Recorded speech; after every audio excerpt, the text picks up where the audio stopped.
Buror County. And South Sudan commemorates World Red Cross Day.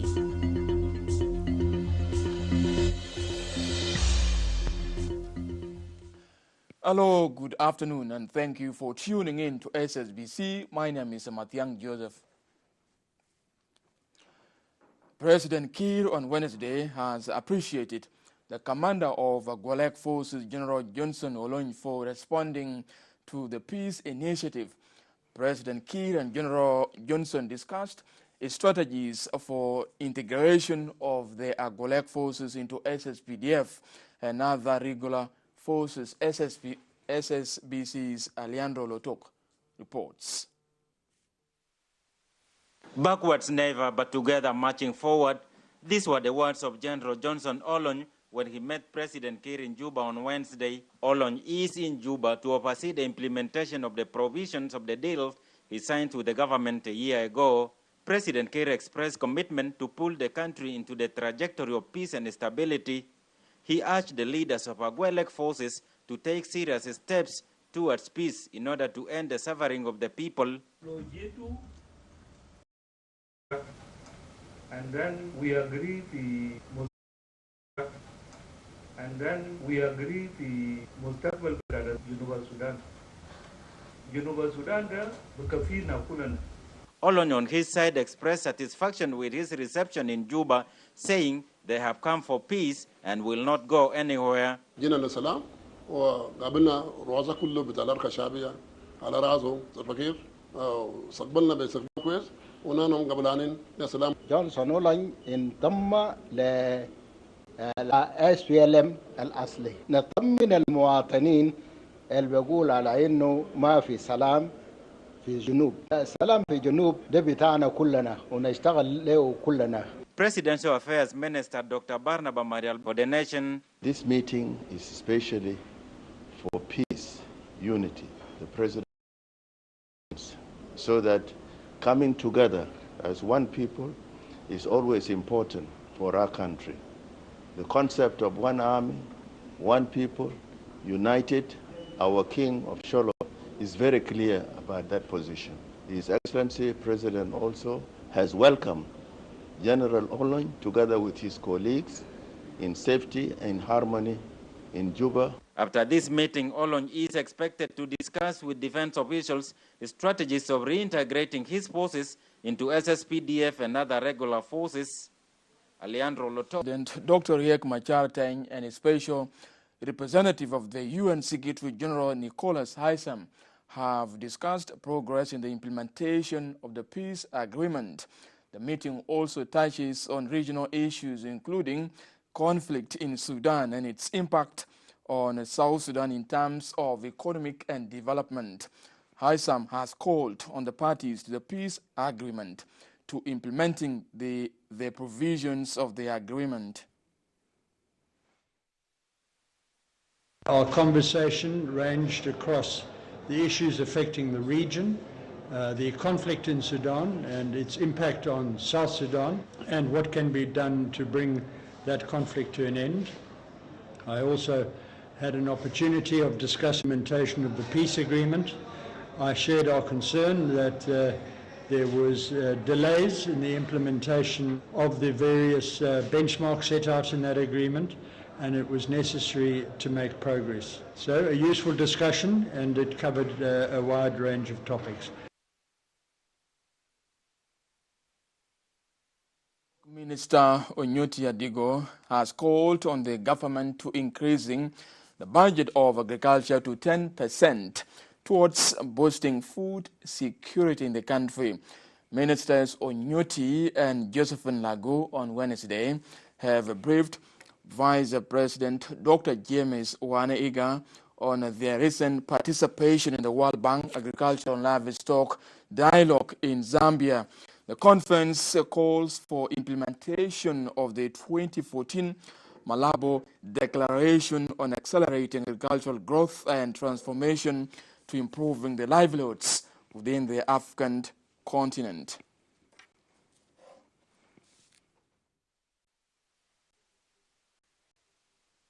We were given a chance to make a presentation which was made by Honorable Minister of Agriculture. He talked about agriculture in South Sudan, the challenges, and then also the way forward of dealing with this. The important thing here is in some of the countries where agriculture was successful because they implemented a Malabo Declaration,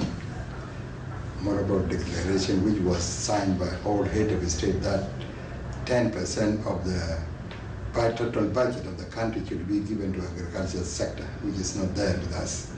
But in some of the countries which has implemented, I think they are well-to-do now. They are. Moving on, Vice President Hossein Abdul Bagia called and the head of United Nations mission in South Sudan, UNMISS, Nicholas Haysom, have discussed the impacts of Sudan's war on South Sudan in terms of economic and development. He's speaking to the media after the meeting. Haysom says they have also discussed the progress in the peace implementation.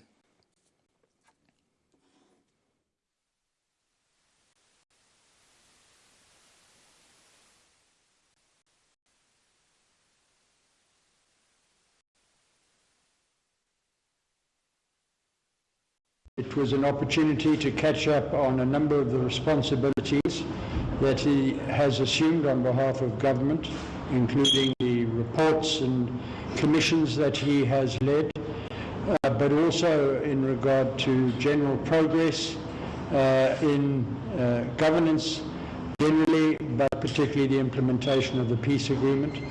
We also had an opportunity to exchange views on what is happening in Sudan and what its implications might. The Right Honorable Speaker of the Transitional Parliament, Jemanu Nukumba, and the UN Women Country Representative Peterson Magola have discussed women activities and developmental projects in the country. Peterson and Parliament's spokesperson Jonah Gaindeng spoke to the media after the meeting on Wednesday. On women and girls. Are now conducting comprehensive environmental audits of all of the oil fields in the country. The Parliament had summoned the Minister over the impact of pollution of the Assembly's standing specialized committee on environment. Discuss a number of things, and we have come up with some of the resolutions. And as a ministry, of course, we are mandated to preserve. The environment, and supposed to check us and balance the work of the ministry.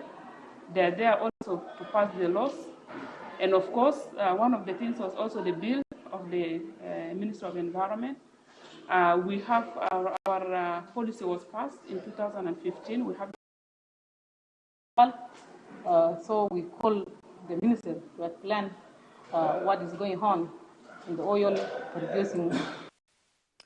From that story, we are going for a break. When we return, we shall look at the visit of female parliamentarians to Bor prisons. Stay tuned for more information. Don't go anywhere.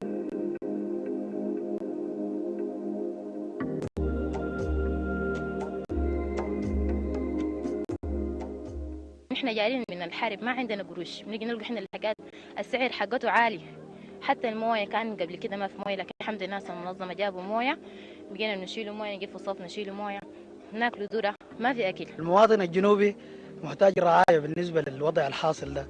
نحن قاعدين والوضع هنا والله بطال ما بنقول. Education sector, the government pledges to work with the partners to rehabilitating Jubek Model Secondary School, which is at the verge of collapsing. The Deputy Minister of General Education and Instruction, Martin Tako Moy, inspected the school on Wednesday after receiving reports on the appalling condition of the school. SSBC's Mario Solomon reports. Jobek Model Secondary School teachers and its students are experiencing a number of challenges. More importantly, the school buildings are threatened by floods in the last rainy season. The buildings are appealing for sound maintenance work before the start of heavy rainfall in the current rainy season. Responding to alarm, the Deputy Minister of General Education and Instruction, Martin Takumoi, inspect the school to assist the rehabilitation demand. We are reporting to the state and to the national ministry concerning the renovation of the school, but at that time, no any action be done. Before 3 days or 4 days, we received team from National Ministry of Education, supervision. They visit the classes, also we saw them the cracks, because it is the same things that we informed them before to renovate it. And also we informed the Chinese aid who built the school. And after that, no any response from them. So what we can do, it is only to make the step that we can able to the level of the parents. On our capacity, we do what we can. And the rest we leave it for those who are responsible for that one, state and national ministry. And even now, we have a letter there concerning the renovation of the school. We send our inspectors, they report with the same report given to us by the security organs. The Deputy Minister of General Education and Instruction, Martin Takumoi, said that the ministry had received a report on the condition of the school. He said the government would find ways to rehabilitate the school sooner than later. It has been reported to us just a week ago, and we sent our inspectors to prove whether the statement reported to us was true. What we have seen is very dangerous. All the buildings, all the floors have cracked. The children studying here are in danger. The responsibility of school is under the Ministry of Education at the state level. What we have seen is worrying, and it's very, very, very dangerous. The schools have all the buildings have cracked. Chopek Model Matters Secondary School has been constructed through China Aid for Shared Future. The school and standards. The Minister of Youth and Sports, Dr. Albino Boldieu, and Cross Culture Organization have discussed promotion of sports as a tool for peace and unity in the country. The head of the organization, Anders Levison, says they are supporting the development of sports in South Sudan. In other news, Dr. Boldieu met with the tallest man in South Sudan, Michael Malith Dak, on Wednesday. Been also active in the vocational training skills to the young people, which is very important to enable them to get on their feet financially, which is very important. So I thank you, and I thank the people of Denmark for this great support.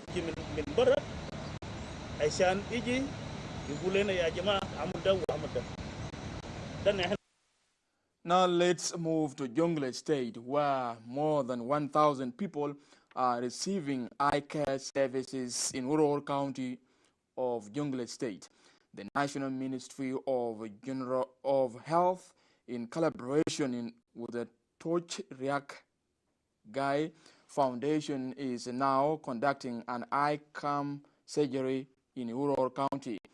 Carter Center South Sudan is funding the project, which has already seen 300 people successfully operated. The Commissioner of Uror County, Mashod Galwa, commended the government and partners on assisting people with the sight problems.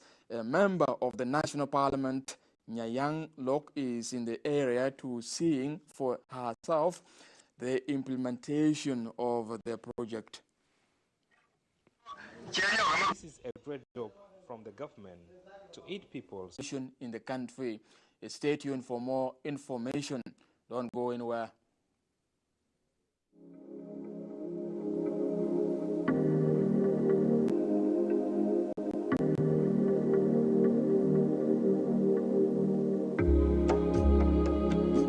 أنا نطلب من محافظ الرنج أو كمسؤولين يراعوا الأطفال، لأن عانوا شديد من أجل الحر الشمس، وفي ناس لسه ما عندهم مويه، وفي ناس كثير ما عندهم خدمات. ما عندنا محل قاعدين فيه ويشوفوا لنا قيوم عشان نقدر نقعد فيه لأن الدول تعبانين وحتى يشوفوا عيانين وما في مستشفيات عشان يمكن ياخذوا علاجات. أنا بناشد السيدة الأولى إنه مع وفد بتاعه إنه لو قدروا بيحكموا الجنوب يتكاتف إنه ينظروا للمواطن الجنوبي القاعدين هنا بأسرع فرصة إنه يرحلهم.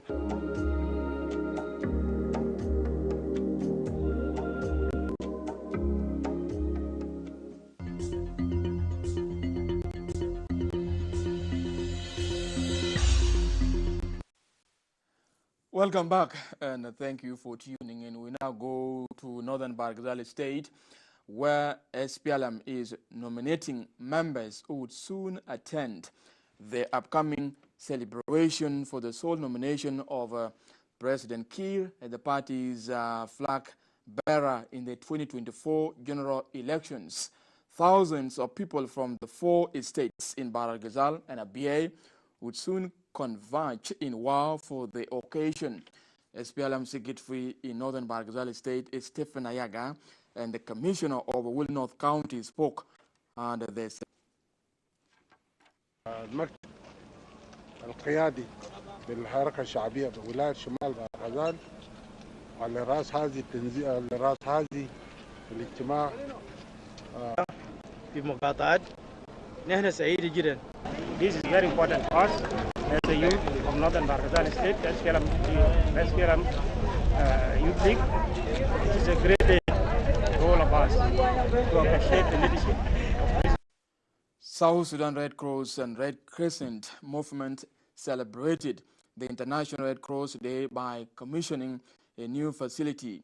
The president of South Sudan Red Cross, Joseph Duar, stresses underlined importance of cooperation with the government and their partners, which he said has contributed significantly to the growth of the organization. The ICRC head of delegation says they would continue to partner with the government to delivering. To the principle of the humanitarian fundamental principle, we are operating across the country without being harassed. We operate from all these branches. There is no any situation South Sudan Cross has been adjusted.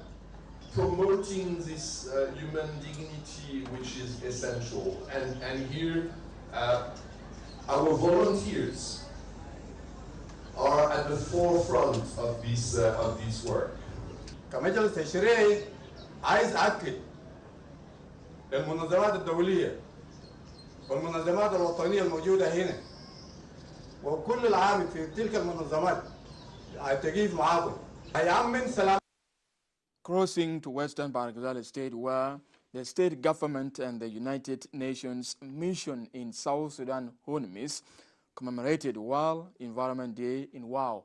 A State Minister of Cabinet Affairs, Elia Camilo Dimo, says the day raises awareness on preserving the nature.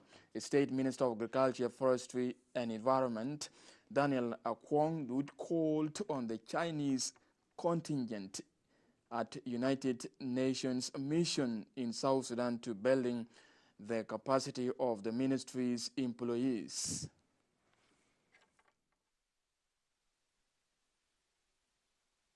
الناس ما يقطعوا الأشجار بطريقة سلبية لأنه ده البيئة دي حياة بتاعنا. فإحنا لو لوثنا البيئة وانتحنا من البيئة ما هيكون عندنا وجود ذاته في الدنيا. ربنا خلقنا من الطبيعة ده كله لمصلحة الإنسان، لكن لما نتخلص من الطبيعة من البيئة اللي من حولنا فأنا بفكر أنا بنتعرض وحياتنا وأولادنا بتعرض لمستقبل مجهول جدا. عندهم انواع كويسه جدا من البذور بتاعت الخضروات علينه قصيره الانتاجيه بتاعته المده الانتاجيه، وده مهم جدا بالنسبه لنا ويمكن ده اتجاه ان احنا نمشي معهم بالتعاون معهم وغالبا في مجال بتاعت That's it for now from me and the team. I am Mathiang Joseph and thank you for tuning in. Stay tuned for more programs coming up.